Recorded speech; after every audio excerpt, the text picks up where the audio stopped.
the gospel and race. I get it too. Race is a construct created, I believe, in like the 19th century. I mean, that begins classifying us economically, skin color, type, ethnicity, etc. However, I think it's important that we have significant spaces where we can deal with the reality of race and the church. The world is absolutely inundated with race issues.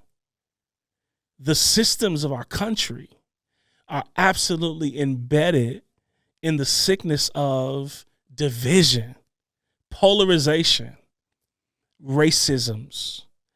And I'll be honest, y'all, I believe that the church should be on the forefront, leading the conversation, leading the way in regards to how we see real racial reconciliation, how we really see true unity in the body of Christ. And I just can't get off of it, man. I mean, it's the church has got to do that job. The church has got to do that work. And so if we're informed simply by the world as to how to deal with our differences, then there is no kingdom engagement involved with that. And then we leave out the spirit and then all kinds of stuff goes away. I'm calling for the church to help deal with these issues, because the church is the most, in my opinion, and this is with respect to all other religions. I have friends that are in other religions. I have friends that serve in other religious capacities.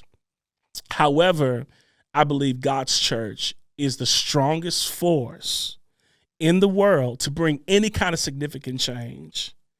And that not only is the church the strongest force in the world to bring significant change, but that God's desire is that we see significant change, especially as it relates to unity, as it relates to race, as it relates to injustice, as it relates to all the perils and the travesties that we are witnessing in our world and in our culture. I'm just going to say that this is one of the spaces where we'll sort those things out. I want to thank God for many of the voices out there in the body of Christ that are helping sort these things out or helping to discern these significant subjects on race and injustice and the church and the gospel. And I just want to lend my voice to it and just see what God does between all of us discerning together. So I'm excited about talking more about the gospel and race. As a matter of fact, y'all see today, I'm by myself.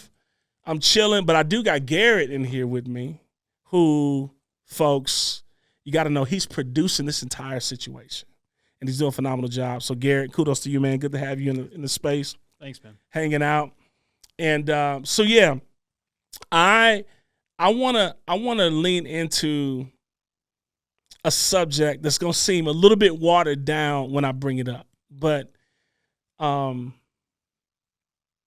I think we are missing it on this subject, and I think we need to lean in today. And it's this. Now, don't turn me off when I say it. It's unity. Real unity. Unification. Togetherness. Cohesiveness. Loyalty. Which you might think, what does that have to do with race and injustice in the gospel? Well, listen to me. I suspect, just like I've always thought, that many people that are watching or listening think racial unity is, hey, let's do an outreach together. You guys are white, you all are Hispanic, you all black, you all Indian. Let's all do this outreach together and really show true unity. And then we put it on the bumper and we put it on the flyer. And it's like, man, look at this, man. These people understand unity. They understand the power of togetherness. I bet some of us, like I did, some of you watching, that are even trying to pursue racial justice in the church, feel like unity is, I don't know, pulpit swapping. Like, you, white pastor, come preach in my church, my black pastor, me, I go preach in your church, and this is unity. I would suspect that many of us watching, just like I did, think unity is, man, let's just have a cup of coffee, or let's just hang out one time, and let's just be seen together. And because we were together around a common cause, et cetera, is unity. I want to contend that that's a first level unity. In some spaces, it's a shallow unity, because the reality of racial unity is this: we have got to unwind generations of demonic oppression as it relates to division. Like, we've got to unwind generations of demonic oppression and strongholds as it relates to division and polarization and hatred and cynicism. So I want to look, I'm not throwing shade on those who do pulpit swaps, or those who hang out together, or churches do things together, because we do promote that as well, and we do that in our context. But what I want to talk about today in regards to racial unity is this: racial unity, or if I can say it like this, kingdom unity, Christ-centered unity, is such a messy engagement. It ain't fun. And anytime you see, and this is the reason why I started the podcast today with saying that this word unity was going to be watered down, because we actually don't even listen to that word anymore, because it's unity, unification. We see the poster with like the hands holding hands, they all different colors, and we have an event outside on the street and say, oh, look at this, man, look what God's doing. And man, I'm gonna tell you something. I spent so long focusing on that surface kind of unity, and it's not until some travesty comes, or some situations arise, that really test the unification of a people. So unity is powerful only when it's within the context of the kingdom. Unity on the surface level does nothing for us in terms of the church and race and racism and the gospel.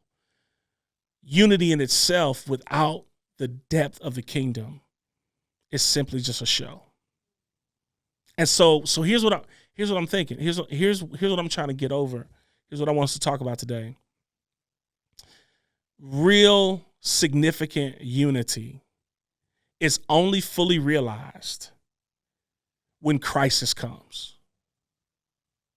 Like, we can say all day, man, I need you. Y'all know the old school Hezekiah Walker song, I need you, you need me.